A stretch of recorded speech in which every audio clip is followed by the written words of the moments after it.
So basically, let's start with the data frame part. So let's start with one simple use case. Let's see what's the essence of data frame at the first place, and then we'll start executing some programs. Okay. Suppose suppose you have been given two data sets. Okay. One is say some students information. Okay. So students are from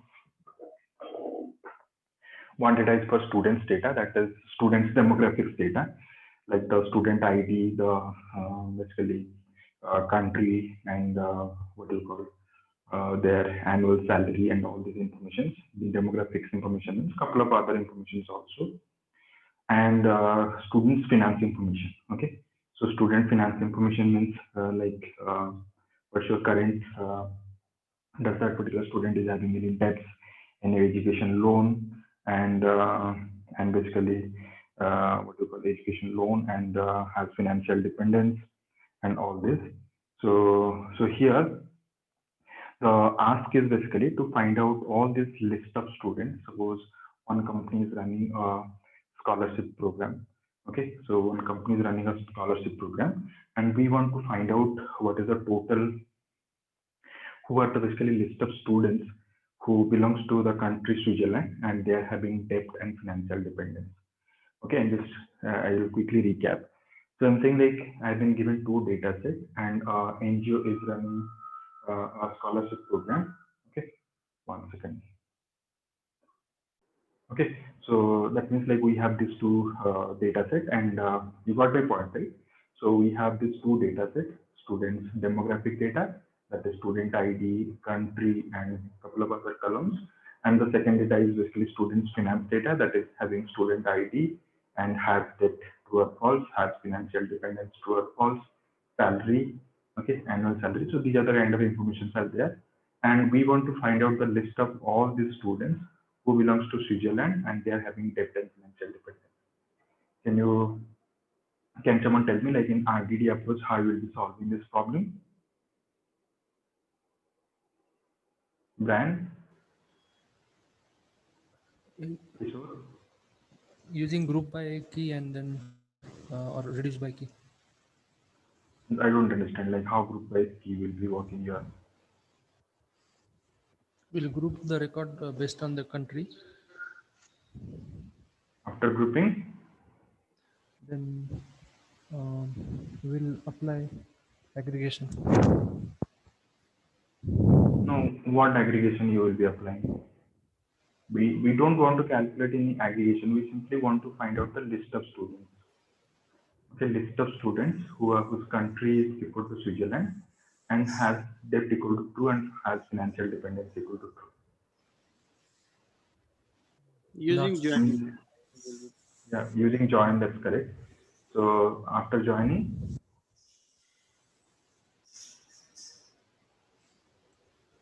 So based on some joining condition, we will be pulling only those values where will that flag is one. will filter those accounts which has the country Switzerland and other dependency.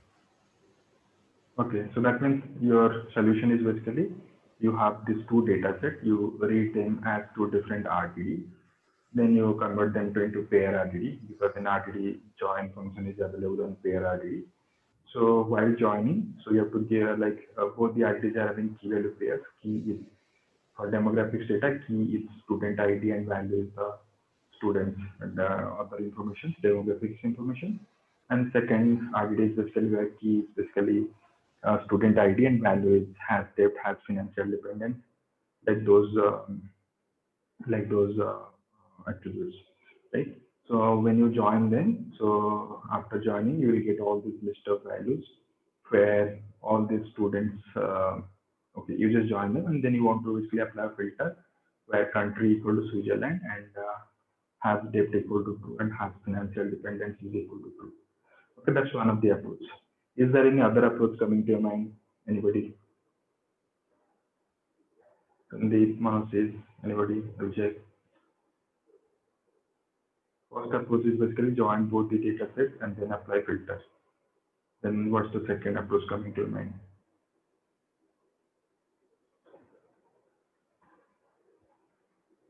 Abhishek, Suresh? Yeah, I can query it. Query means? No, in the general thing, like general software engineering, I can query it, SQL query. Okay. No, we're Yeah, discussing about the RDD RDDs. approach. Yeah, RDD approach.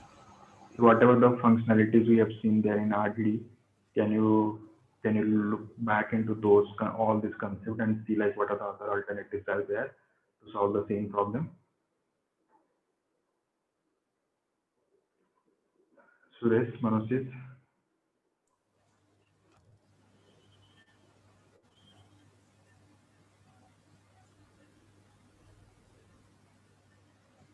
nobody, no other idea.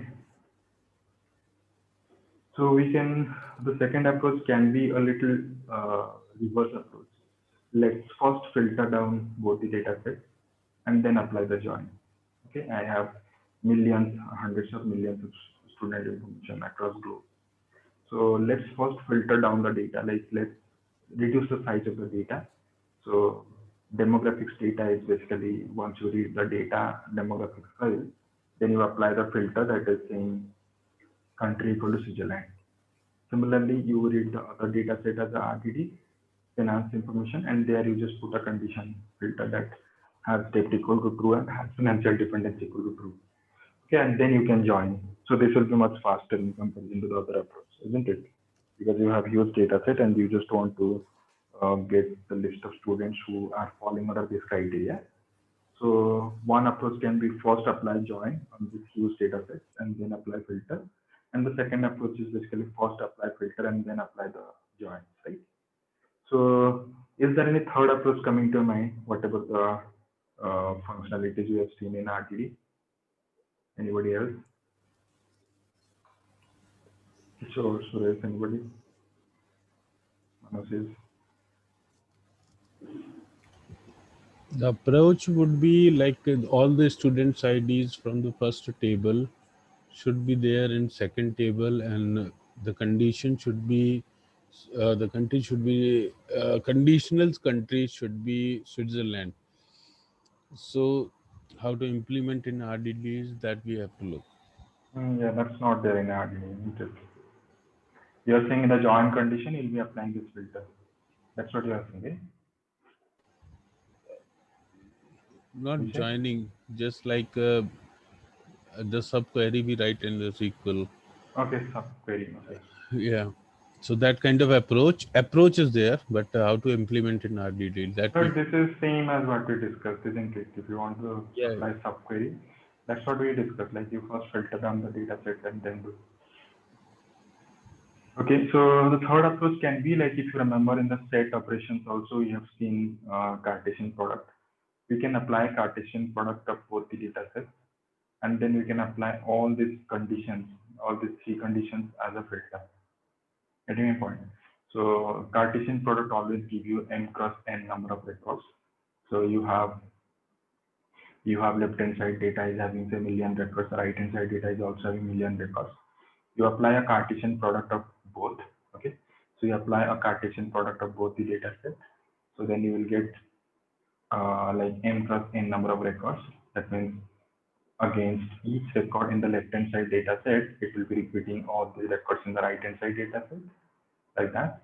So then we can apply a filter like the student ID of demographics as well as student ID of finance both are same and country equal to Switzerland and has debt equal to true and has financial dependence equal to true.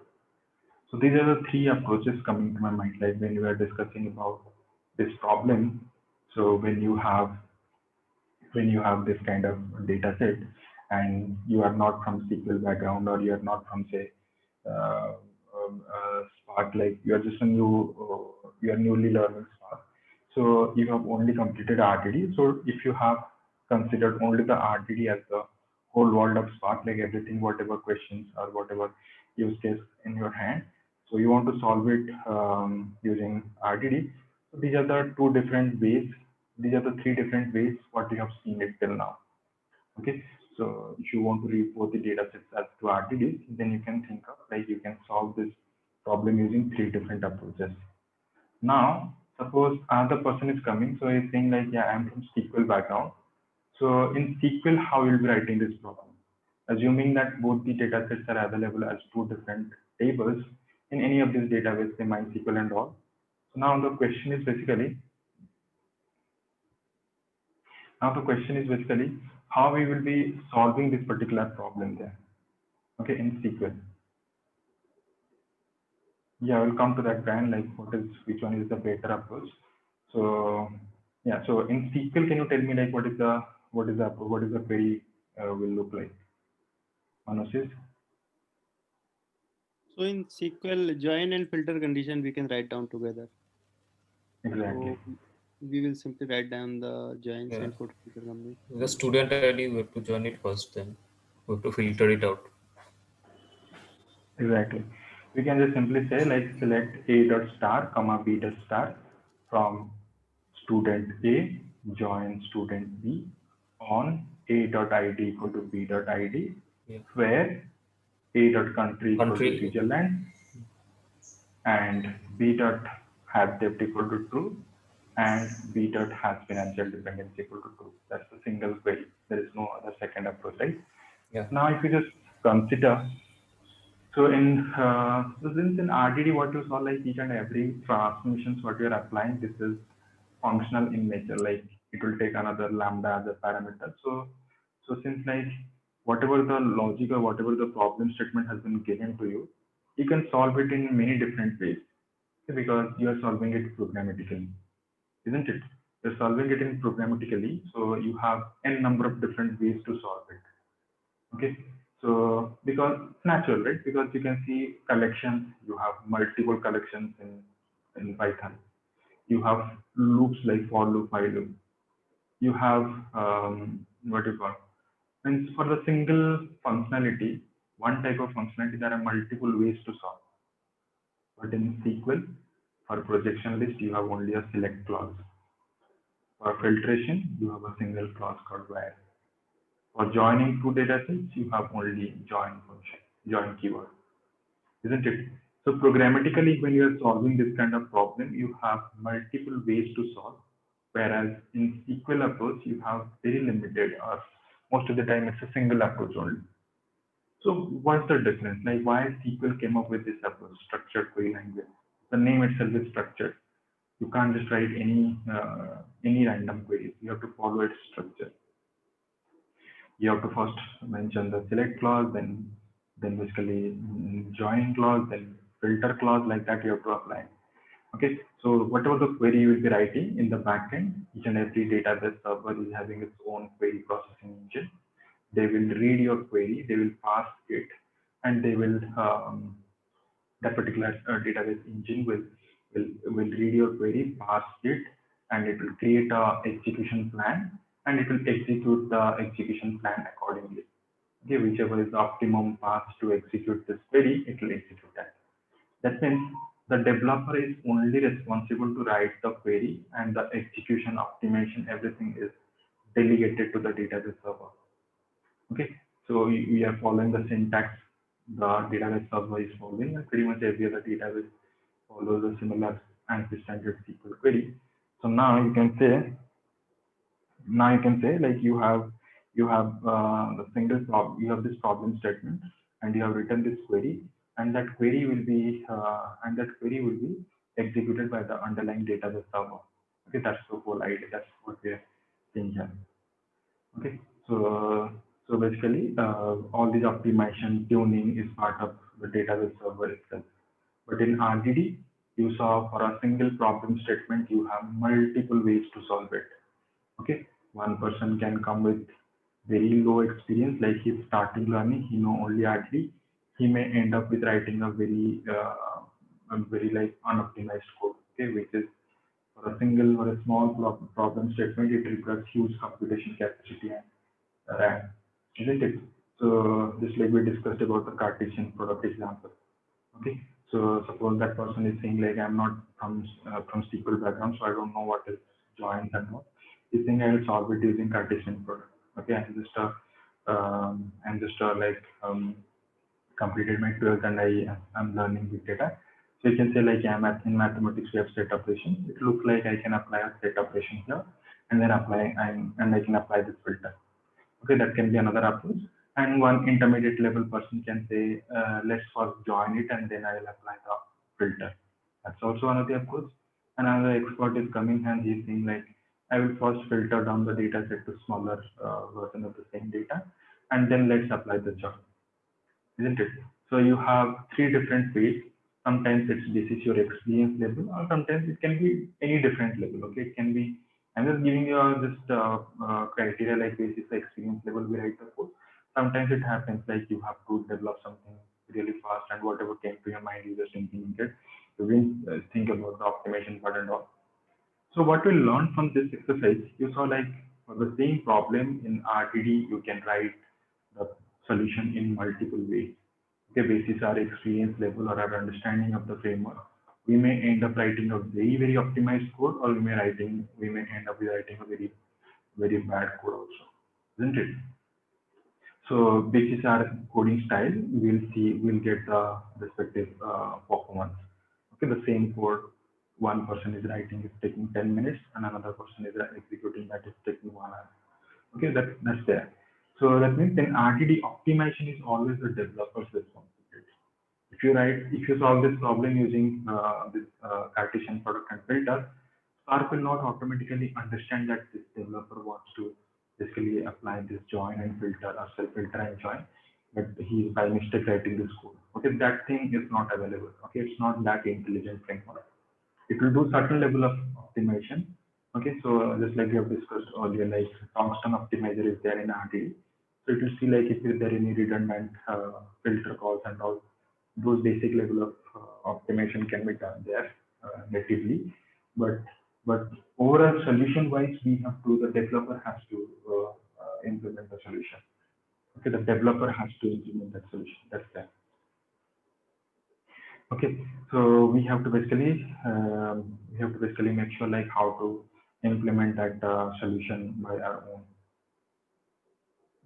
Okay, so optimization becomes the developer's responsibility. Whereas in SQL and all, so you don't have to worry much about the optimization. You have a standard, you have a structured query language. You have pretty much a structure is already predefined. You just follow that and write the code, and the optimization will be taken care natively in the database server itself. Okay, so that is one criteria. We are just moving from functional programming approach to object-oriented programming approach. RTD is basically a whole bunch of functional programming. You see functions taking another functions and all, right? Most of the transformations are like that. A function taking another function as a parameter. So that's the approach it follows to.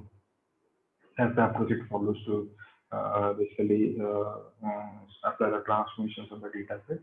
So we want to basically get into non-functional approach like object-oriented programming approach. That's why we are moving from RDBs to data frame. Okay, it's not the only one criteria. There are a couple of other criteria that are also there. You saw in RTD, they are mentioning in the documentation side, you can basically read and parse, or you can process any kind of structured, semi-structured, and unstructured data. Okay, though you are reading XML or JSON, you have to basically apply the transformation logic to basically parse it and make use of this data, or convert or flatten them it up and then do the transformations on that. That's there. And the second approach is so that is there. So that is one criteria. So you saw you can apply the transformations on any kind of data, structured, semi-structured, and unstructured data. So that's why like RDD is suitable for like if you have any of these three kind of data, you can basically process it. Whereas so the Spark community, they just understood that though this framework has been created to address any of these three types of data sets, but majority of the applications are dealing with structured data. You may find like almost more than 70% of the data is basically structured, because enterprises always store the data in a structured format, isn't it? So whatever the business any companies dealing with, so they always persist their data in a structured storage. Okay, RDB means like it's a relational database like MySQL or Oracle database or SQL Server, those kind of databases. Okay, or some percentage you can see some NoSQL databases like MongoDB, Cassandra, and all. Very less percentage of data is basically unstructured data, like you can say Twitter feeds and Amazon reviews and those kind of data, which is unstructured data. But as you're discussing, like 90% of the projects you are dealing with structured or semi-structured data. So can we create a better as in, can we create another data abstraction or data structure to deal with only this kind of data, so that we can further simplify the API. Okay, unlike in RDDs, you have every other transformation is basically functional in nature, and you saw like the optimization part is basically the developer's responsibility. Every time lead in a team is delegating a task to the subordinates or basically the other folks, the juniors and the mid-level senior engineers. So it becomes an extra responsibility to go for a peer review, or basically you have to review the code before just moving it to the master branch, right? So whatever the functionality has been implemented, it should go through multiple iterations of review. Then only you should freeze the code. Okay, because there are chances like if a person is writing unoptimized code, so it will just impact the overall performance or ETA of that particular project application, isn't it? So that's why like it's the responsibility. But in, can we create a new data abstraction? Yeah, where most of the optimization is handled natively in the Spark framework. Okay, so in RDDs you have Tungsten optimizer that does one level of optimization. So can we further create some other optimization framework so that most of the optimization will be handled here natively? So for that, a new data abstraction came in called data frame. So data frame has a new optimization a component called catalyst optimization. Okay, we'll see the syntax and all. The syntax is basically object-oriented programming approach, like create a data frame object and then keep applying transformations. Okay, most of the functions are basically OOPS kind of functions. Okay, object.function call and pass a parameter. Okay, these parameters are normal parameters like string, integer, those kind of things, not like functions or lambda. Okay, that's the whole idea. So basically we are saying data frame is basically more like a OOPS approach, not like functional. And optimization, most of the optimization is inherent in the data abstraction itself. Once you create a data frame and keep applying different transformations, those will be handled. Catalyst optimizer is there that will take care of that transformation most of the time. Okay, so that is there. And the third approach and third point what you can consider is basically, you see like here basically in the data engineering side, okay, in the data engineering profile. So we are basically dealing with the data engineering part most of the time, very less in the actual software engineering or DevOps. Okay, so mostly like 80% of the work is data engineering, how to pull data from different systems and how to apply the transformations as per the business logic, then make it available for the downstream application like BI reports and all, right? So all these things. So now the question comes in here is basically since like you see like most of the work is from the data engineering or the, you can just think of like traditionally ETL developers, they have a different skill set. They don't code much. Okay, so I'm just talking about people who are using Informatica or BI, this data stage and all these kind of frameworks. So they spend most of the time working in the data side. Like data side means data is always structured for them, not even semi-structured. Like all this traditional BI reporting and all these people used to do on two-dimensional tables. Okay, they take the data, create a warehouse, on top of that BI reports will be built. So majority of the people who are involved in ETL are from SQL background. They are pro in SQL, but they think they don't know much about the programming, whatever programming they have done in the earlier career or in the college time. But their professional career is only about SQL. Because you know, like if your data is structured, there is no such transformations you cannot apply in SQL. SQL is self-sufficient. Okay, once the data is available as a two-dimensional table, you can apply any kind of transformation. You literally don't require any programming. Okay, you can very complex transformations you can solve it using Spark SQL. Okay, so that's right. So that is also another reason. So Spark community think of coming up with a new data abstraction so that it will basically help multiple developers community. You can think of like in the year of 2011, first Spark version, first stable version of Spark came in, and it was only RDD. Okay, whatever the data transformation, whatever the data pipeline you want to create, you have to always use RDD for that. Okay, you have to always code the pipeline as horizontal RDD and join them together and all these things you have to do. So then they just realized it's strategical. They already knew. So they later came up with a new data abstraction called data frame. So data frame is something like where you have a little limitation. You won't be able to process unstructured data, but which is fine. Enterprises always store the data in a structured format like what you call relational tables and flat files and all. Along with that, they have also addressed semi-structured data, that is all NoSQL databases. Okay, so after that, so since like the data is actually structured, so they came up with a new data abstraction called data frame. Once you read the data and create a data frame out of it, it's now in-memory two-dimensional table. Suppose that you can apply your transformation either using SQL approach or using object-oriented programming approach. Okay, I'm a ETL developer. I've spent 10 years of my career, 15 years of my career developing data pipelines or ETL pipelines using Informatica, and now I want to basically learn big data.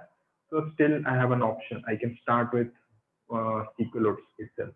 Okay, and I started learning Spark. I read the data using data frame data structure, and then I keep on applying transformations as a whole bunch of SQL queries. Okay, so the transition is very easy. It's not that cumbersome. It's not like from directly a SQL query background to moving to functional programming. Rather, it's a very smooth transition. I started my current background is SQL, and now I'm learning again the same SQL with very small amount of programming. I have to read the data. Even in fact, like some frameworks are there where you don't have to write any extra code. You directly start with queries itself. Okay, Databricks, what we just use there in RDD sessions. So Databricks has certain functionality. You don't have to write a single line of code. Everything, even reading the data, also you can do programming in a SQL query. Okay, in the query itself, you can directly means you can start the project part directly from the queries. You don't have to write any code, any Python, Scala, Java code, nothing you have to write. You can execute the entire project as a whole bunch of queries. That is also there if you're using Databricks. And many companies use also Azure Databricks or AWS Databricks. Now, so you saw that we discussed three major points. Like Siddharth, first point, yeah, please. Siddharth, I have a query here. Yeah, please. Like in general, it is the performance wise, SQL queries are recommended as performance wise. It is not good. Most of the time, application programs are considered as a good performing. So just help me out to understand. Like we are dealing with a big data portion. So dealing with the queries will be a like better option or writing the program. So just help me out to understand. Yeah, good question. So once you create a data frame, you can apply your transformation using both programmatic approach, what we just discussed, object-oriented kind of programming.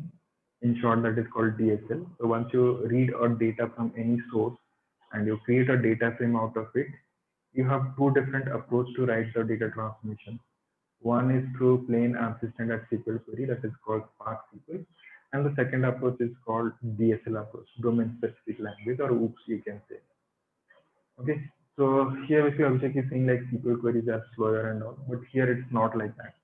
Here it doesn't matter you follow the DSL approach or you follow the Spark SQL approach. You just need to understand that in the backend, Catalyst Optimizer is basically optimizing both the versions of the code. It's not like for Spark SQL there is a separate component, and for the data from DSL it's a separate component. Rather Catalyst Optimizer only in the backend it's converting the data to a common format and executing it. Okay, so here there is no such concept, like it's not any standalone database server. So we have to just understand each like in in each and every point, so that while writing the query, we'll be always writing better optimized code. So here, like whatever the code you can, or whatever the functionality you want to implement here in data frame, you can implement it using either SQL or DSL approach, that's Python approach. So both will be optimized by the same Catalyst optimizer. So you'll be getting the exact same performance. There is no performance difference if you're following SQL or this programming approach. Okay, Catalyst optimizer will translate your entire code, both code written in both the approaches to the common logical plan, and then it will execute. Okay, that's the performance wise you will not find any difference, because in the backend it's the same execution engine. Okay, rather we should think this in a different way. So if you want to follow the DSL approach or the SQL approach, it should be basis my coding flexibility. Then my business logic is basically fixed. Okay, so when I did the development, so the business has communicated the business logic, how to apply the transformations of the data set properly, and it's not very fragile, it's not changing every now and then. So I implemented it in coding in Python code, like data frame DSL approach. If my business logic is very dynamic, like it's keep on changing, they keep on adding existing data sets with additional columns, or the final output what they're producing, they're asking to change the columns or add or remove columns. Like if the business logic is very frequently changing, then you can think of like parameterizing the business logic as SQL queries. Okay, so either is two approaches. You can apply the transformations using Python code, or you can write the transformations using SQL code. So you can write SQL scripts, you can parameterize this SQL query in that application, you create an application configuration file, and inside that you put the SQL query. Okay, now what you've just deployed your application to the EMR cluster or whichever cluster you are using. Every time a small change is there, you can directly go there, and in the configuration file you can change it. You don't have to make any Python code change, and followed by, you don't have to do any Python code change and redeploy your application. It's just a small configuration change in your application configuration file. Okay, that's the whole idea of these two things. Means I take it in this way. Like if my business logic is very dynamic, it keeps changes always. So instead of like making the Python code changes every time, just deploy the code again and again, rather just parameterize it, and every time one small change is coming, I can directly change it in the configuration file. So the same application will be running there. Okay, that's the whole idea. Okay, so now let's see like how to write the program and execute. That's one of the important aspects here. So we are saying like, so different people are using different operating systems. Some are using Mac, some are using Ubuntu, some are using Windows. Windows is having different versions. So creating that setup, like I have experienced, just a lot of time killing activities. Some or other day, one person will come up with different issues or another issue. So we'll be spending a lot of time doing the infrastructure setup, which shouldn't be our job, right? We should be focusing on the business logic. We should write the code, and the DevOps person should do all these installations and all these things for us. So here also we'll be following the similar approach. We'll be writing the code in a local computer using PyCharm and all, and this code will be executed therein. This code will be executed there in a pre-configured cluster. Okay, setting up clusters and all this is a separate skill set, DevOps skill set, like big data DevOps. Okay, whereas we are basically working as data engineers, basically big data developers. So for us, setting up clusters shouldn't be coming in our plate. Okay, so that's why what we are doing, we will be using a pre-configured cluster in AWS. AWS provides a service called EMR cluster, Elastic MapReduce cluster. So what we'll be doing, we will set up a cluster there. So I'll share all this automation script. We can write a small script and we can execute. So every day we start, we can directly start with we just execute that script there, and it will create automatic cluster for us, and then we will start executing the code there. Okay, just remember, everybody has to be very comfortable using GitHub. Okay, if you're not taking it seriously, you have to take it seriously. Git is a must. Okay, otherwise you yourself will be getting in a multiple trouble. Okay, so every other project they use Git or some other versioning tool like code versioning tool. So we have to use Git extensively, and we will be creating a cluster with just a few clicks. We can create a cluster, and then we can execute the code there. Okay, and for ad hoc programming, anyway, this Databricks option is also available to us. I'll also tell you like the same data frame code you can write, how you can write it in Databricks. Okay, because this activity is little time consuming. Like every time you create a cluster and make it available for the usage, it will easily take 15 minutes. Okay, it will take easily 15 minutes. And after using the cluster, you have to short it down. Otherwise, they will keep on charging you. Okay, so because EMR cluster is not free. But again, as I mentioned, like you can use it as a free. You have anyway use the free tier. Okay, you can opt for not to make the payment. So after 2 months, if you don't make any payment, they will automatically suspend your account. Okay, which is fine. We can create a new account. Okay, but that's the flow. You want to practice some program, you quickly create a cluster, then move your code to that particular cluster using Git, then execute the code. You used it for a couple of hours, like 4 or 5 hours and all. Then you have to terminate the cluster. It's pretty straightforward. Just click a terminate button, so it will be automatically terminated. Okay, you shouldn't forget to terminate it. Okay, even if you forget, don't panic. They don't charge you automatically. So they will wait for you to initiate the payment. If you don't initiate, then automatically terminate that account. Okay, that's that. So now I just downloaded this project in your local computer. So what you have to do, you don't have to basically use this code as it is.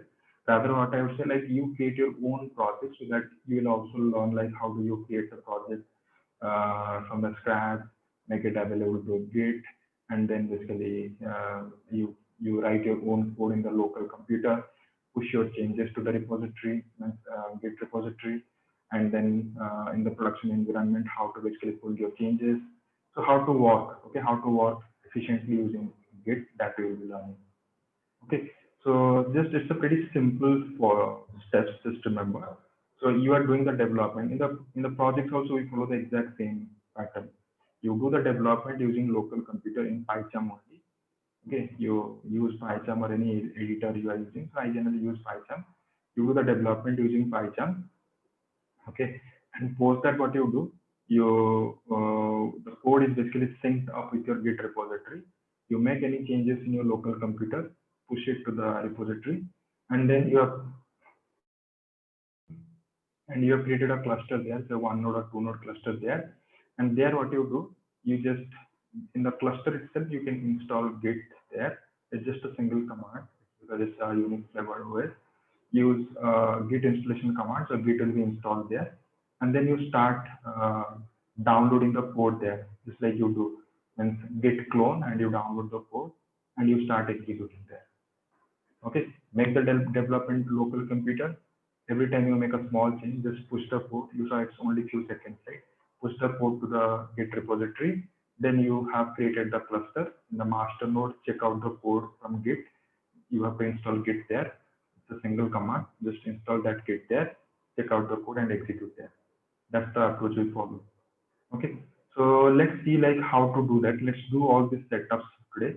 So here you see like we have created, everybody just try to do this. Let's be very concentrated and let's finish this in one shot. Don't expect like every day we'll be doing the same thing. They're pretty straightforward, just a matter of patience only. Just your last time you saw like how to do the bit setups and all. So once this is there, you can see like we have data frame examples PyMaster. So this is my code base. I just recommend you everybody create your own repository. So this is suppose your own repository because I can see you have just logged in using your own repository, your own user ID. So what you do, you just go to the home. Okay, you just go to the home page and there just create your own repository.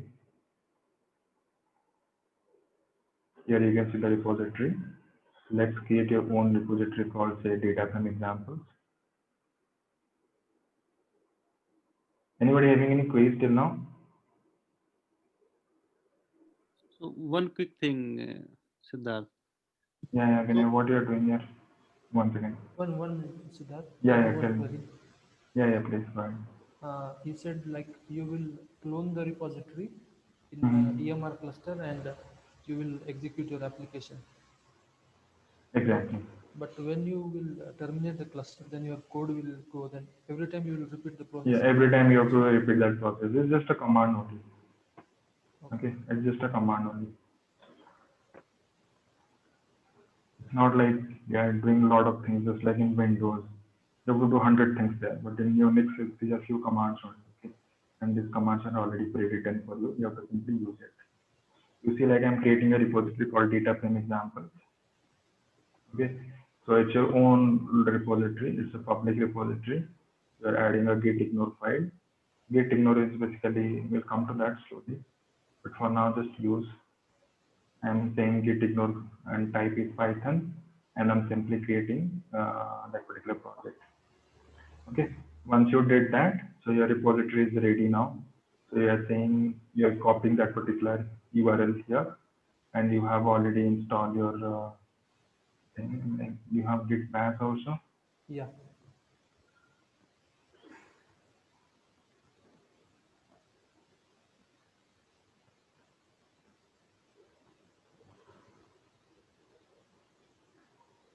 Where is your workspace? You can create DEF. in, yeah, F you can create. You don't have any workspace here. No, I don't have. Okay, so let's create a workspace directory here. Workspace is a place where you just maintain all this code in a single place. So here also you can directly right click and click git bash. Okay, so here just type. Okay, you can see like you are there in the correct directory or not. You can see it's showing e drive slash workspace. Okay, and people who are using non-Windows, you don't have to install this git bash and all. You can directly use your terminal to do all this. Okay, whatever command I'll be executing, these commands will be directly available to your terminal. Maybe in another session, I'll take another person's system and I'll help you how to do the setups. Okay, anybody by any chance using Mac or Ubuntu in this batch? Yes, Siddharth, I'm using. So next session, just remind me. I'll help you how to do the setups and all if you're not able to. But yeah, if you're using Mac from at least 6 months or 1 year, you must be knowing like how to do the installations there. You can do brew install or you can do direct install. We will see Yes, that. yes. Okay, so here like once you just open the bash, you can just type pwd present working directory. You can say saying workspace. Okay, here I'll be cloning the repository what we just created there. I'm just cloning here and say get clone and that repository. You can see from the URL itself you can identify github.com your username plus your repository name dot git. Okay, so it will basically clone that entire repository for you. Okay, now you just type ls list. So it's clearly showing data frame examples has been downloaded. Change directly to data frame examples. Okay, ls fine. Okay, now it's an empty directory. Now what I'll be doing, I'll be coming to my PyCharm again. Just remember these steps, okay? So let's be serious because we will be doing all these things every session going forward. Okay, so don't miss a single session. If you miss, then don't then forget to go through the recorded version. Always be updated, otherwise you will feel like you are missing. Okay, so here what I did, how come it automatically picked up data from examples? Fine. It was already imported. But Okay, no worries. So what you can do, you can now create a new project here. Okay, so just go to the directory. Inside the G workspace, data frame examples. Okay, so existing interpreter 3.6, but we discussed to use 3.8, right? But you use 3.6. yeah, it was Any? pre-installed. I will update it. Okay, no worries. No, you don't have to update it. Because going forward, we will be using everything on EMR cluster only. Okay. We'll come to that. So you just click create cluster, so create repository. It's saying this directory is not empty. Would you like to create a project from existing source? Just type yes. Okay, this window only, or you can open in a new window also. Okay, now you can see like it just created the project. Okay, so now what I can do, I can simply go to my so in the download section, I have this Python with data from examples file. So here you can see a couple of configuration files are there. Okay, just copy all of them. Okay, just copy all of them and go to your workspace.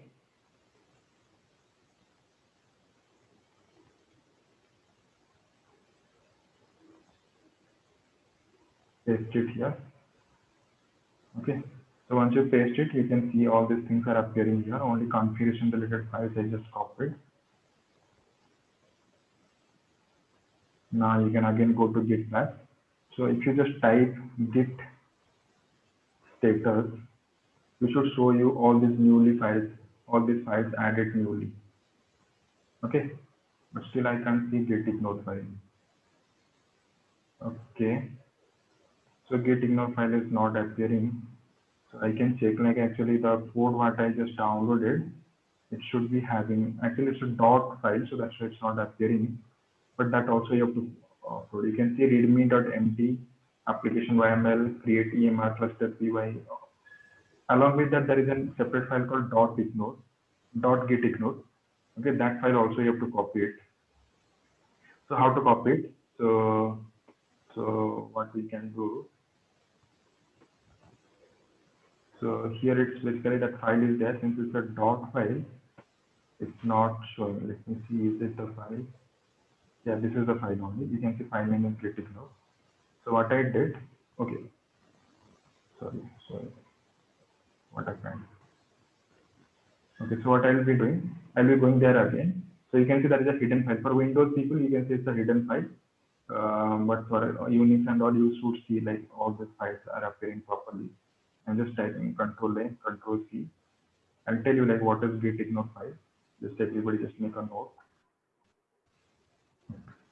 So when I just downloaded this file, automatically this thing was there.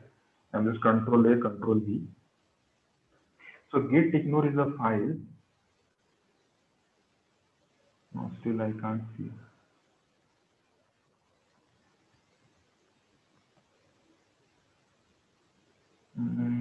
One second. Is updated or not?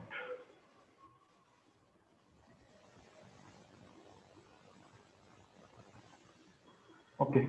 Let's not do any changes. Let me send you that gitignore file again. One second.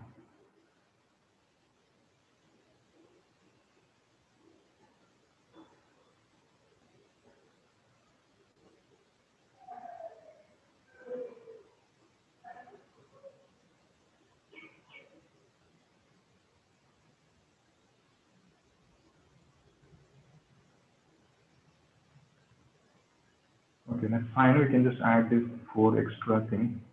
I'm just wondering, I added it, but somehow it didn't go there.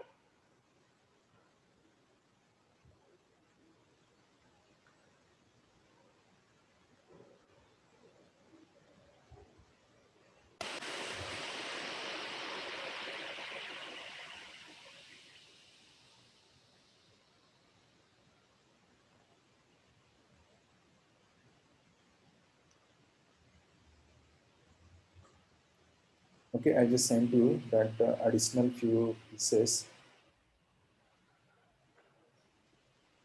Okay, so now what we can do, we can basically go there.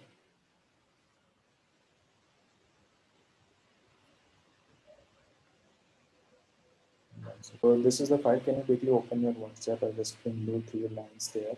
Okay. So everywhere the file content is same, Siddharth, in all systems. Sorry. In all systems, that file content is same. That gitignore. Yeah. For going forward, like whatever the projects we'll be using, all these projects will be using the same gitignore file. Okay, it will be using the same gitignore file. So what is the significance of git ignore file also will discussed. So you are saying like ignore files from your local computer. You are saying just ignore these files from your local computer when you are basically making this code available. Getting my point? So you are saying, so it's saying the list of exclusion as the file name suggests, git ignore. That means every time you push your code from your local computer to the remote repository, so this kind of files, if it is appearing in a computer, just ignore them. Because what happens now, every time you use this kind of ID, suppose you are using PyCharm, somebody else using say some different spider, some another person is using some different like this, different ID. Different people are using different ID. So for each and every ID, they use some extra supporting files, okay, which shouldn't be part of your repository. Then you can say dot idea inside that whole bunch of other files are there. So we want to not to make every other files go to your Git repository. Okay, because it will unnecessarily make your folder huge folder. Every time you download and upload data, it becomes time consuming because the size of the project or the code base becomes more. So that's why we remove few files. That is one thing. We don't push unwanted files.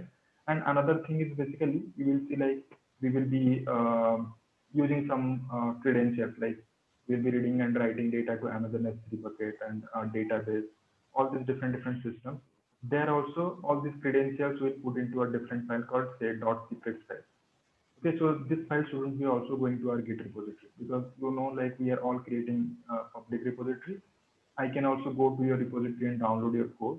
So that means all these credentials also shouldn't go to your repository. That's risky, right? What happens like if you just pass any S3 related information, so Git itself will send you an email like your public, your basically private credentials are now exposed to public. So you have to delete it quickly. Okay, so that's why like what they do. So what we do, we never make the credentials related information into a public repository.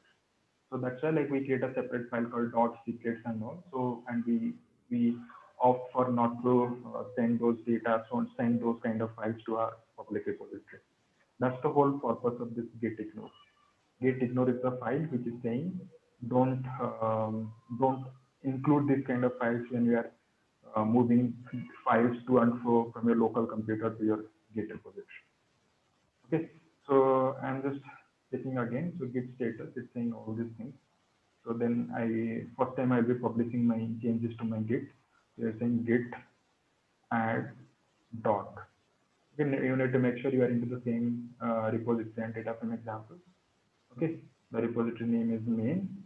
So you're saying git add dot. Okay, just type enter. So it basically adds that. We can again check git status. You can see this file has been added. Then you can type git commit. Just remember three commands: git add, git commit, git push. Git commit -a means all. Okay, then -m means message. Same thing, initial commit. Any readable text. Means for what purpose you checked in the code or you added the code that you are mentioning here. I'm saying first time I'm just checking in the code. Hit enter, and then you say git push origin. Okay, if you just logged in properly to this git patch, your code should be available there. Okay, why is it taking this long time? Okay, you also didn't log in. Can I quickly provide your details?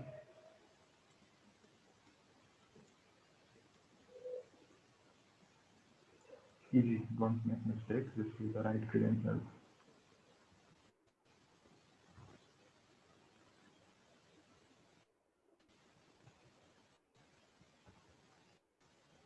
Okay, so you can see like it's pushing all your changes to the repository. So you can come here and see.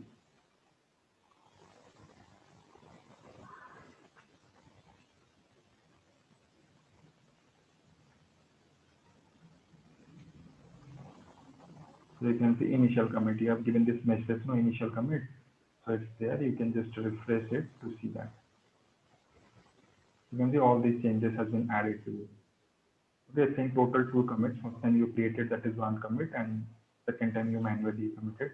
You will see all these commits here. Okay, 1 minute ago you did this. This is the ID for this particular commit here for your this repository. Okay, that is there. And post that, what we will be doing. So our code, our basically repository is now ready. So I can basically similarly I can copy the code also. I can go to download and the directory what I just downloaded. I can just copy the code also. Objective is to show one by one. Okay, except .id, just copy all this. Okay, data frame example, RDD, utils, everything. Just copy all these 4 folders, and again come back to your own repository. Abhishek, you're following or having confusion? Anybody? Brian, Sandeep, Good, Siddharth. you're good, right?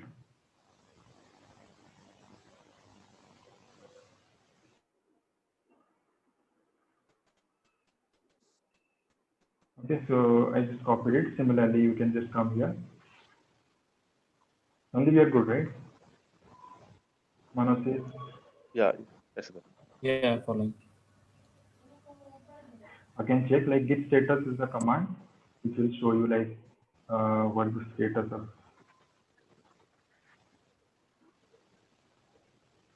Oh, sorry.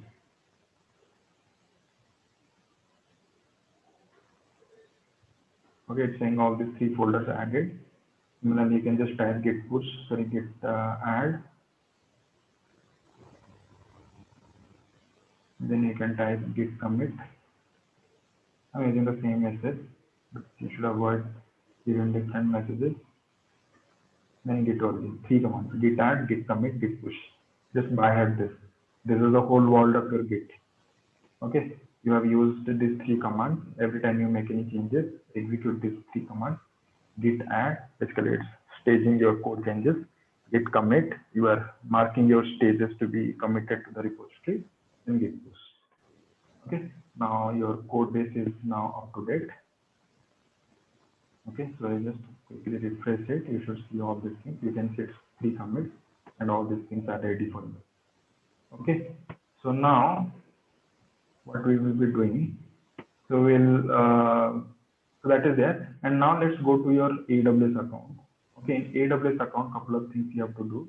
So just go to your services, just search S3, Amazon S3 bucket. So just like in RDDs also, you saw like how to read data. Every time you read the data, what are the steps you follow? You upload the data to the Databricks file system. That's the distributed file system provided by Databricks. So what you did there, you just did all this part called sorry, one second. Yeah, so in RDD, what are the steps you follow? You just say find out the sum of transactions for customer ID, because the assignment has been given to you. So what are the steps you follow? You first upload the data from your local computer to DBFS file system, and then you start writing your code. So after uploading it, you create a URL. Then you use that URL, our context or text file, you provide that URL, and you create a RDD out of it, right? Isn't it? So similar concept also here you also will be following. We are using AWS Cloud. In AWS Cloud, we will be, so you have services for all these aspects. Okay. In AWS Cloud, you have all these aspects. Like you can basically use this in AWS Cloud. You have all these options. Like for the file system, we have S3. There in Databricks, you saw Amazon. There in Databricks, you saw DBFS, Databricks file system. Here in AWS, it is called S3. Okay, simple storage system. Okay, here what we will be doing, we'll be creating a repository first. Sorry, not repository, it's called bucket. Just in your computer, you have C drive, D drive, E drive. Similarly, you can say you are creating a drive or you are creating a bucket here. Okay, just mention say you use this name ZNKGPHANE.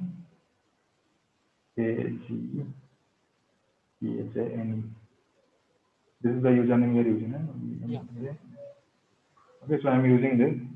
Just always just select this region as Europe Ireland, because maximum free tier you are getting from this location. Don't use Mumbai and all. Use Europe Ireland. that name was not resolved, so you are able to create it. But suppose you try some other name, say test. You try to, so you can see different regions you can specify. I'm using same, so not Mumbai. I'm using same Europe Airlines. I'm clicking create. It's saying bucket name already exists. So you may also get these kind of messages. Then you try different combinations. Okay. So you try different combinations. Say now you can say VNAGTAN. Then you can create. So if this name is not already occupied, so it will create a bucket for you. Okay. Now this will be the file system for you. Now what I'll be doing, I'll be going here. I have to upload the data. Okay. So why did you keep your RDD examples in your computer? Did you I was download that? practicing. Sorry? Yeah, I was just going through. So in RDD examples you didn't download. RDD example, yeah, it is there. Can you go to that folder please?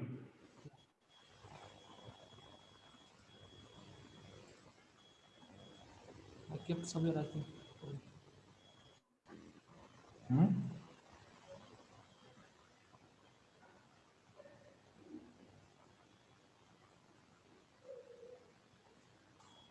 Okay, I think it's there. No, not this one, not this one.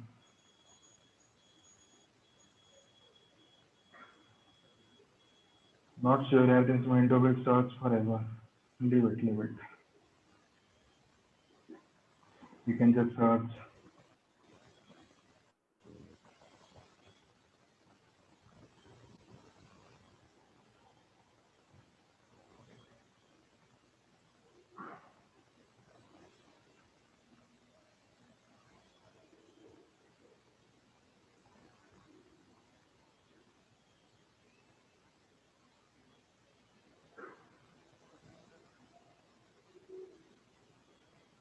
It will take a while. The last chat.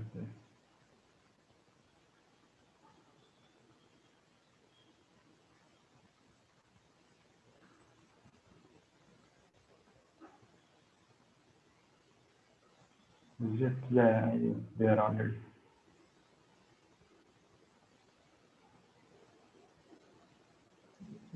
Moment.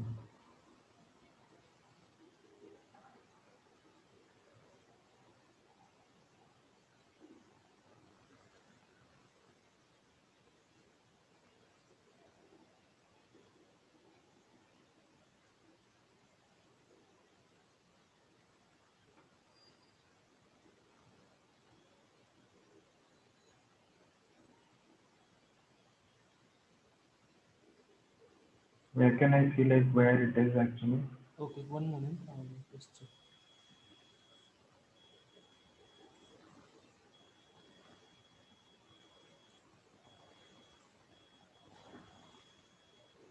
Okay, so what I'll be doing, I'll be simply just going to this directory. I'll just Control X. I'll go to E drive. I'll go to my workspace. Just paste it. Okay. So now what I'll be doing, I'll be going to my AWS account, and this is my S3 bucket. Here I'm just uploading the data. Okay, just click upload and go to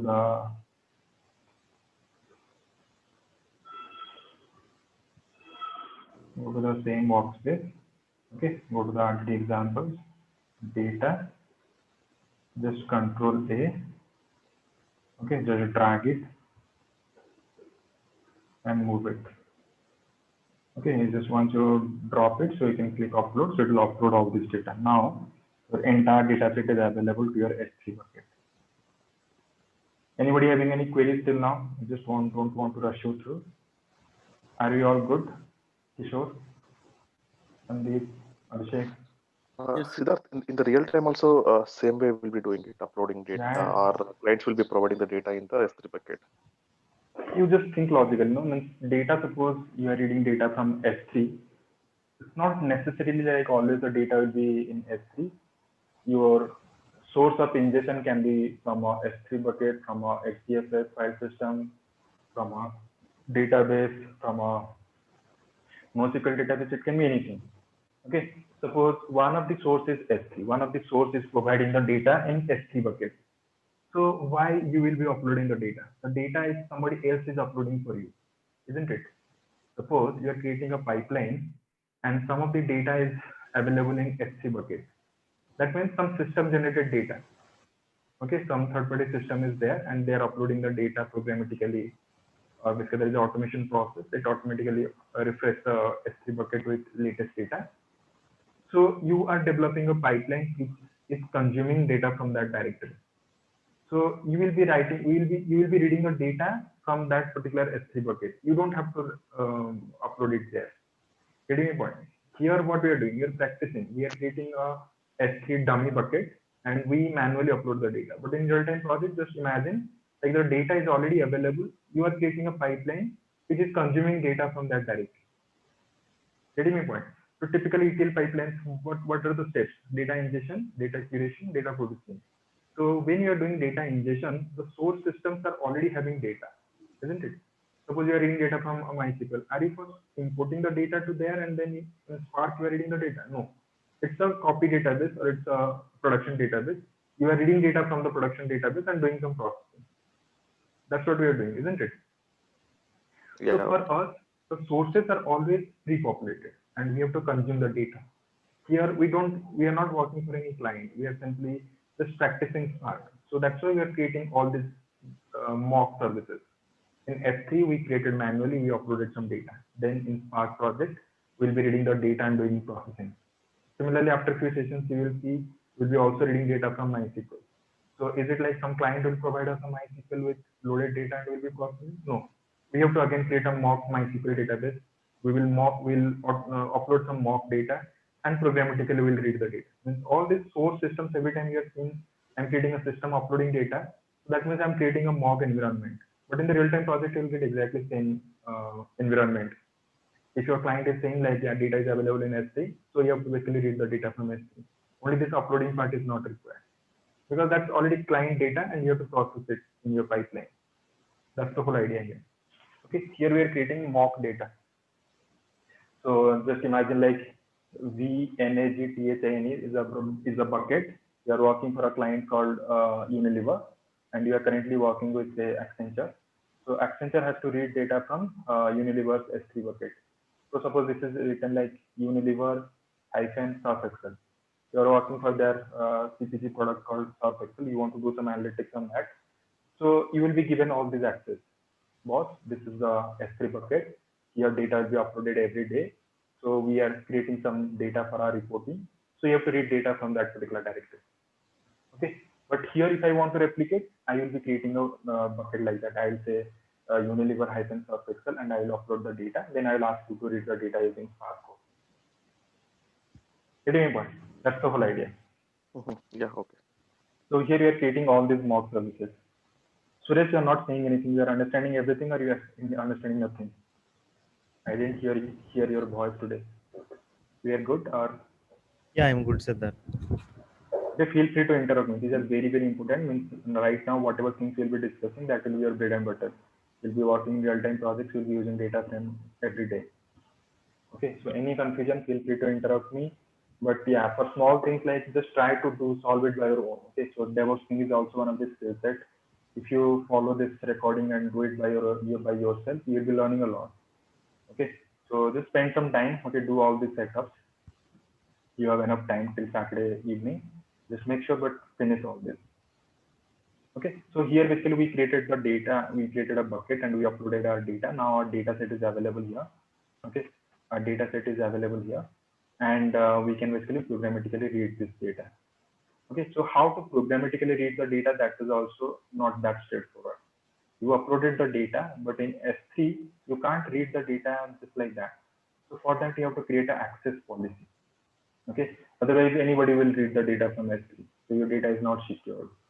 So for that, you have to create an access policy. For that, there is a separate service called IAM, Identity and Access Management.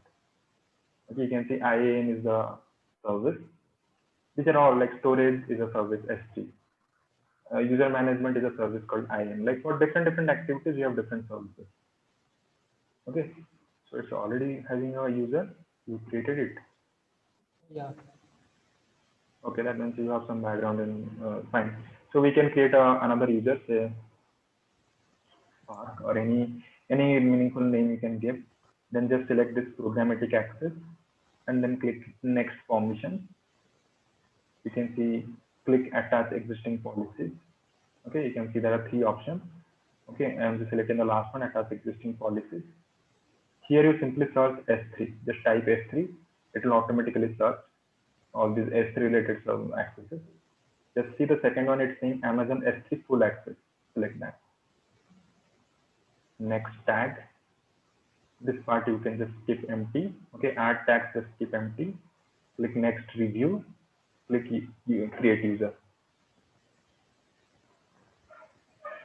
Okay, so our user is created. So this user has credentials, like these credentials are called access key and secret key. So this part we will be using throughout the project, okay, throughout this rest of the session.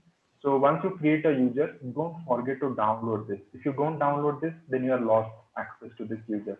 You have to delete it and create it again. So every time you create a user, you have to carefully remember you have to download this credential. Okay, so what you did, you just downloaded this and let's make it available to your repository. Okay, everything, whatever things, code related thing, I'm putting it in workspace. If you don't follow this structure, you will be struggling a lot. Other people able to write a program in 2 minutes, 5 minutes, you will be taking 1 hour. So code should be proper organized. It should be very clean, neat and clean. It should be properly organized. I am looking for some stuff. I should come to only workspace. Everything should be there. Okay, don't just keep things here and there. You will be only in trouble. Okay, you'll be calling me again and again for small things. You will not be able to fix it. So let's do proper. It's your own baby. It's your own product. Okay, you are doing the development. You are learning data things. So just keep everything in one place so that it will not be time consuming if you are doing something. If I'm giving some assignment. Okay, just try to make all these things available to a common folder workspace. Don't create this workspace folder in different nested directories. Okay, just directly put it into the drive, C drive, D drive, E drive, like that. Don't create a lot of nested folders. What happens by mistake if you just give one folder is a multiple word, say my name is Siddharth Ray. I'm creating a folder Siddharth space Ray inside that workspace. That will give a lot of problem in the future because most of the things are Unix based. Unix doesn't take space as a character in a folder name. So that will again create whole bunch of problems. Okay, just trust me, just follow this thing. It's been experienced multiple times, and myself is working just like you have handled more than 350 people now. So I've seen all these things. Let's follow this. Let's keep it very simple. Okay, just directly inside your root directory, create a workspace folder and maintain everything there. Okay, so that's there now. So now what I'll be doing, I just created this particular my data read and write related stuff is already set up. Okay, I created a S3 bucket and programmatically how to access the data, how to read and write data. We have created an access policy. Okay, now what we'll be doing, we'll see like how to create a cluster there. Okay, this is done. Now I'll go to service. I'll search EMR, Elastic Map Reduce. Okay, you can see it's a managed Hadoop framework. I'm just clicking this. Wait, is the resource manager, right, Siddharth? Yeah. Okay. So previously data engineers were using Yarn. So nowadays no one is using that thing. It's a YARN only. When you are creating Elastic MapReduce cluster, it's a service name in AWS, but in the backend, it's a YARN cluster only. Okay, okay. Okay, just another 5 years you'll be working in YARN. If you're lucky enough, you'll get into Kubernetes clusters and all, but it's all about YARN only. And creating a cluster, make sure like in the right hand side, whatever stuff you're doing, just make sure in the right hand side corner it's saying Ireland. If it is not Ireland, change it to Ireland. Getting a point? Just make sure it should be Ireland. Then what you do, you create a cluster, say any name, say my cluster. Then it's saying release version. Okay, release version I'm selecting 530. It is the latest version I have used. So used 530. Then in the bottom you can see Spark 2.4.5 on how to do this. Okay, it's saying m5.x flag. I'm selecting the 2-node cluster. Okay, just remember these are all paid services. You can opt for not to pay, but keep in mind that these are paid. So let's use it carefully. Okay, don't waste the resources and all this. So here what it is saying, it's saying no key file. Okay, I'm stuck here again. So what I'll be doing, I have to create a key file again. So I'll just right click. Oh, sorry. Oh, that's fine. So you have to create a key file before creating EMR cluster. So you can quickly just type EC2. Yeah. Your system also got stuck. Okay. Sorry, So, are you typing? yeah, I'm just typing. Okay. I'm just typing EC2 here. So I have to create a private key file. Okay, private key file is one of the mechanism to basically connect to the remote system. Sorry, not there. So you can go to in the left hand side. If you just scroll down, you should see there is a key pair. Okay, so just you can see there is a key pair. Just click this key pair. Okay, click key pair. New, it has been written. So just click that. Your internet is slow or mine is slow because I'm seeing there is a lag. Can you click key pairs?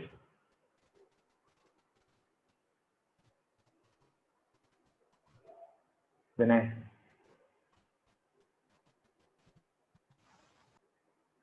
so if you just scroll down, you should see there is a key pairs. I'm just clicking key pairs. No keep saying, just click create key pair.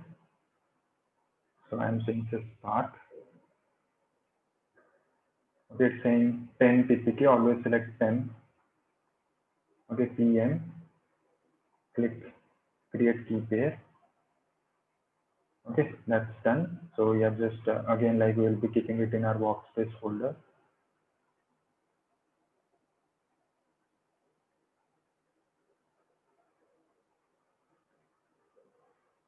Okay, this is a private key file, just like you log into a system using user ID password. Similarly, authentication is a process. There are different ways. One is user ID password, another is called private key file. So AWS is providing this key file, key pair, a private key mechanism. Okay, so that's why we're using that. So now we can create a EMR cluster and just searching EMR.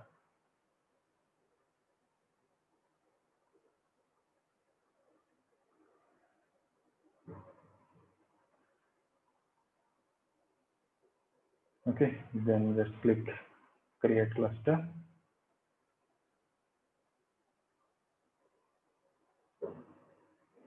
Okay, so just mention the cluster name as my cluster and all.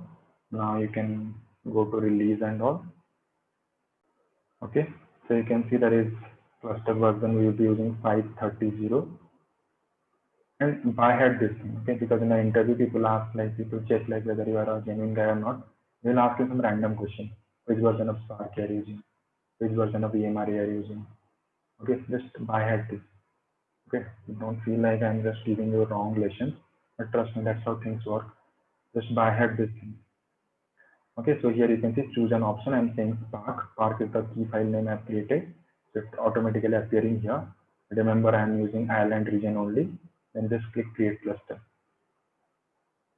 Okay, it will take a while and it will create a cluster for you. Not more than 5 to 6 minutes it will take, and it will create a cluster for you. Okay, so failed to authorize instance profile this EC2 default rule. Why is it like that?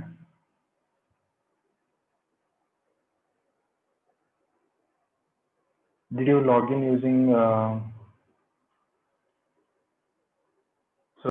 okay, you shouldn't see that error. I'm not sure like why it was giving that error, but if you just provide all this information correctly, it should create a cluster for you. Okay, this is a 2-node cluster. I think yeah, the free tier is not having, earlier it just selected n5.xflar. Okay, let me quickly show you again. So what you can do, you can just go to this create cluster, select the cluster name EMR 5.30. Okay, then you mention these things and all. You just mention 5.30, and then what you did, you just selected this part 245 and all. Here you can see, I think m5.xlaz is not giving you in the free tier. You changed it to m3.laz. I'll come to that. What is this and all?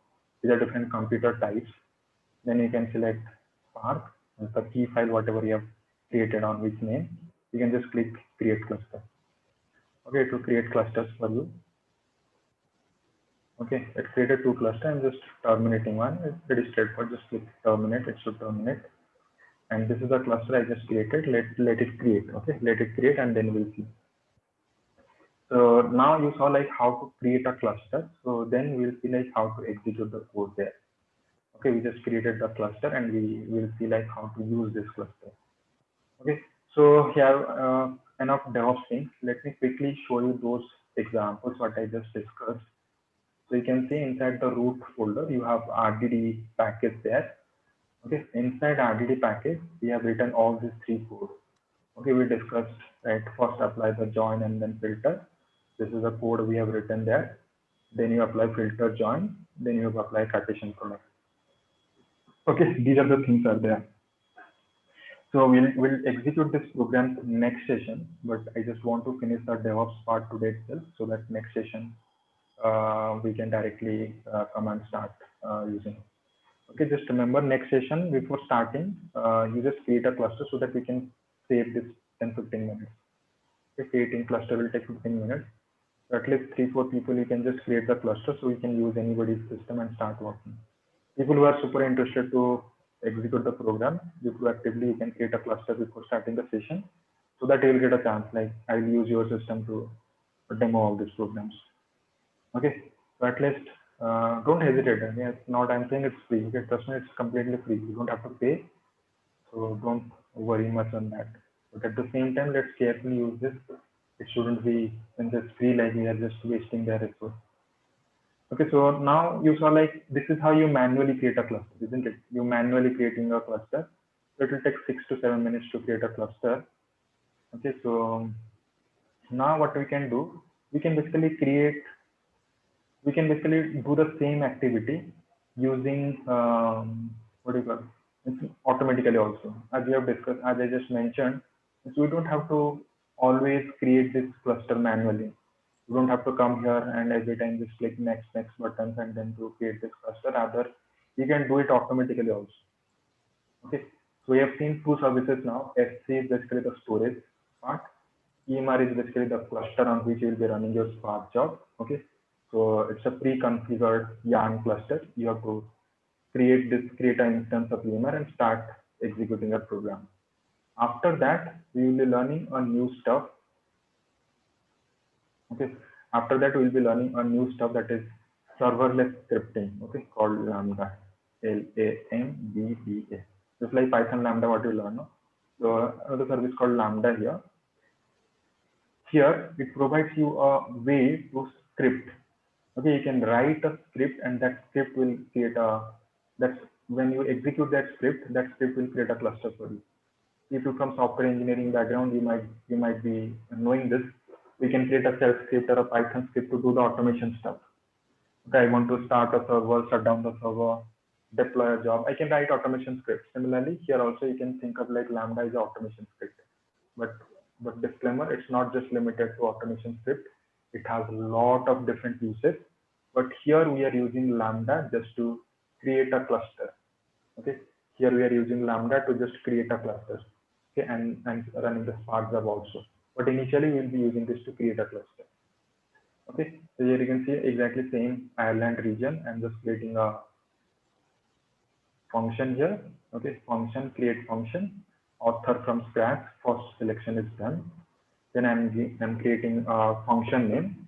Okay, Lambda as the name suggests, I'm just creating function, Lambda function, create EMR. Okay, I'm creating a script called create EMR. It's saying which language you are comfortable to write the script. It's giving a broad range of programming languages. I'm using Python 3.8. Okay, so post that, it's saying change the default execution role. I don't have any role created.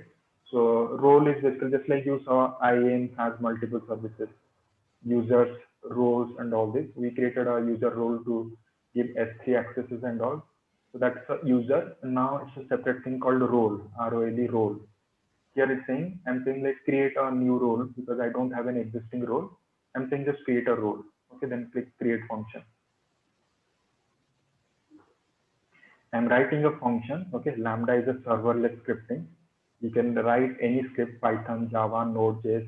You can write any script and it will execute it on the fly. You don't have to think about the backend computers and all.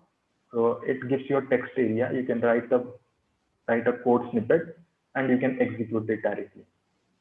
Okay, so that's what I'm just doing. It's a serverless scripting, it's called. So you can see like it gives me this area lambda function.py. Inside that I have to write the code. So what code I have to write? It's a standard code which is available in their own website itself. So you can see this is the lambda script. I just control A, control C.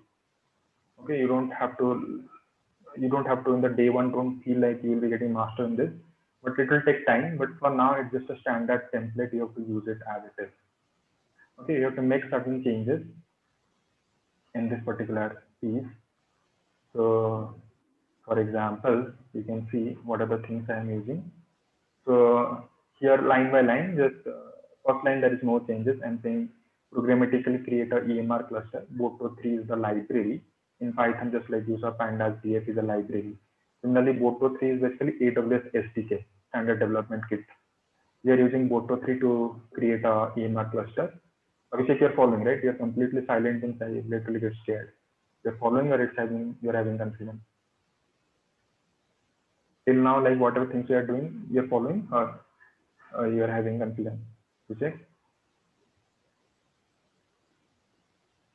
Abhishek, you're there? Okay. So anybody, so everybody following or anybody having any problem? Anybody till now, like whatever the two things we have done, S3 setup, EMR setup, we are good or we are having problem there? Manus is? Good, I am good, Siddharth. Yeah. Suresh? Have to go through it again. Yeah, just feel free to interrupt me. I know like these are first time you're doing, there are a lot of questions are there, but have patience and just go through that. We'll be doing it almost every day, but yeah, slowly. In real time, who will be writing these Lambda scripts? The DevOps guys or the data engineers? Most of the time DevOps people used to do, but anyway, like I feel like I should know everything. Yeah. Obviously DevOps people do, but just don't be much dependent on the DevOps people.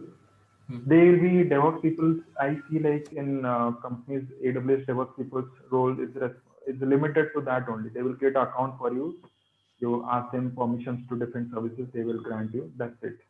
Because one DevOps person is supporting 4 or 5 projects. If in your project you are getting a dedicated DevOps person, then he will be doing everything for you, everything. Because you will be hiring or you'll be allocating a person who is expert in AWS DevOps. With bigger projects like which run for 6 months, 8 months, a lot of DevOps activity or things are done from the scratch. You require a dedicated DevOps person. So he'll be doing all these automation scripts for you. Okay. If not, then you have to do it. It's a Python script. I can just Google search how to create a EMR cluster using Lambda. I'll get some template. I'll start writing. I'll tweaking it. This is my requirement. I'll start using it.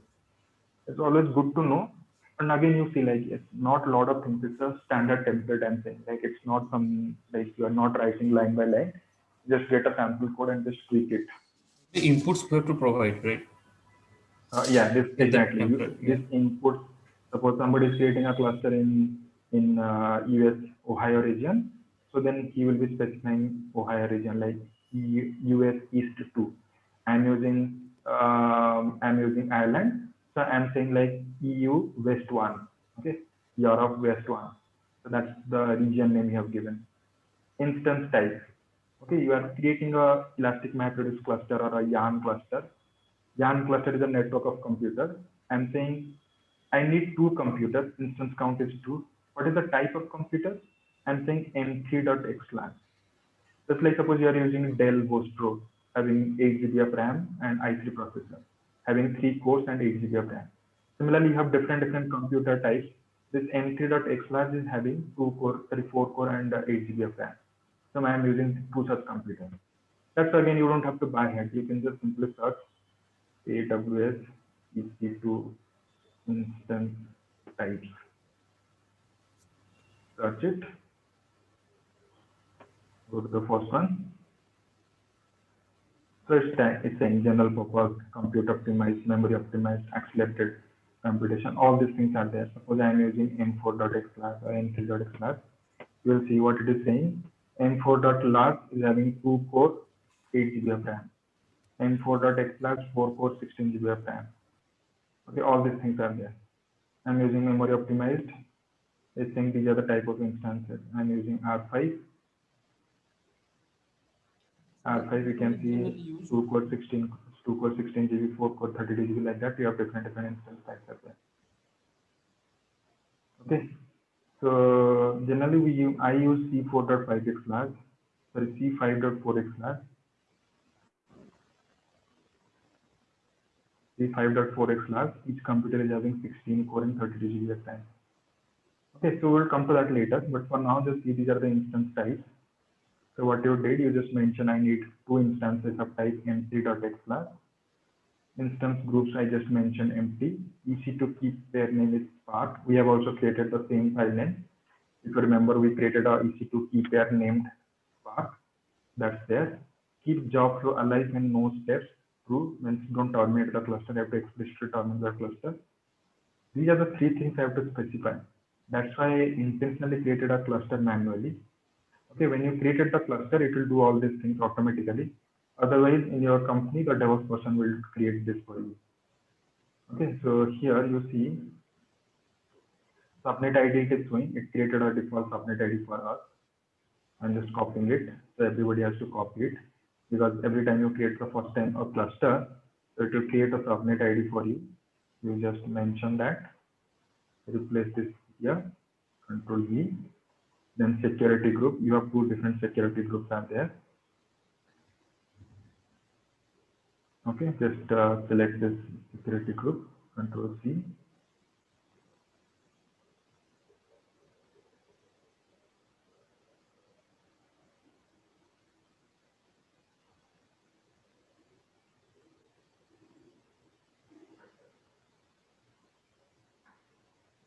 Control C.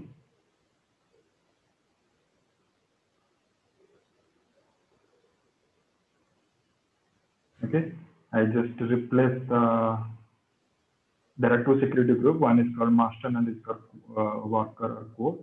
So I just changed it accordingly. Post that, I don't think any other changes we have to do. I'm giving the cluster name as PySpark cluster and giving the log location. Log location also you can give.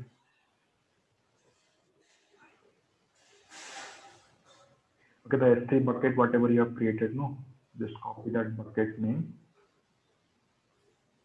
Come here. Just give your bucket name here. Okay, give your bucket name slash this folder. What else? That's it. That's it. Let's deploy. Okay, let's click test button. It will open this.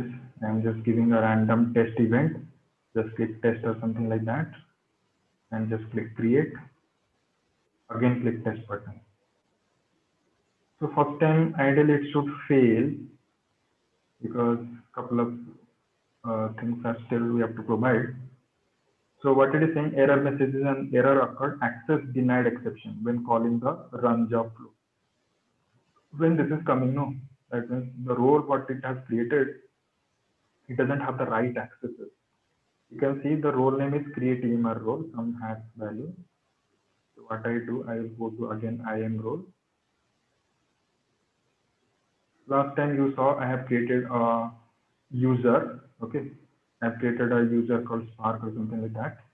So users we have created. Last time I have created users. User's name is Spark. Similarly now I'll go to roles section. Okay, in roles I don't have to create one. Rather, it has created a role by default called EMR. Okay, create EMR. I'll go there. I'll just modify it. Click attach policies and just search elastic map reduce. Okay, elastic map reduce.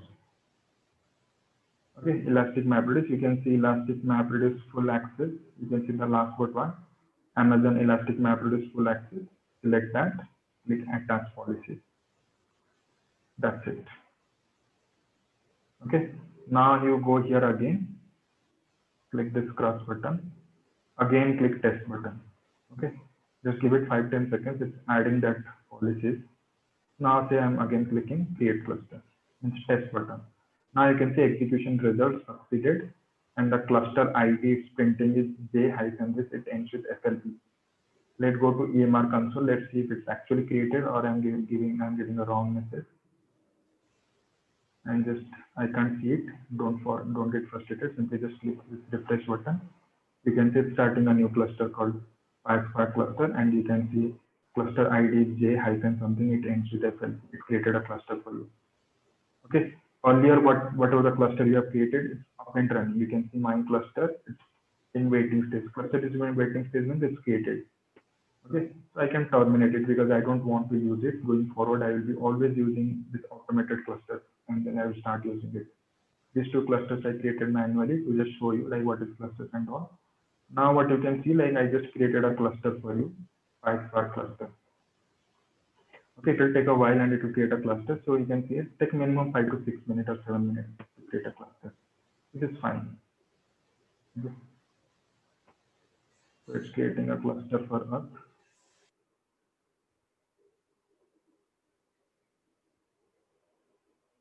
Okay, so that is there. So in short, like if you just summarize in AWS, what are the things we discussed today? We discussed 3 services: S3, that is the storage system; EMR for the Elastic MapReduce, the Yarn cluster, where going forward we will be executing the data frame code. Then we saw IAM role, that is used to create user accesses, roles, and all. Okay, because you see in AWS there are hundreds of services, isn't it? There are hundreds of services. We shouldn't get access to all the services. We should get only access to those which are required, isn't it? So for that, we have this access authentications are there, which is part of your IAM role. And in EC2 key pair also you saw like how you can create a key pair there, private key file, and all this. Okay, and in Spark side, we discussed what are the limitations or what are the challenges with RDD data structure.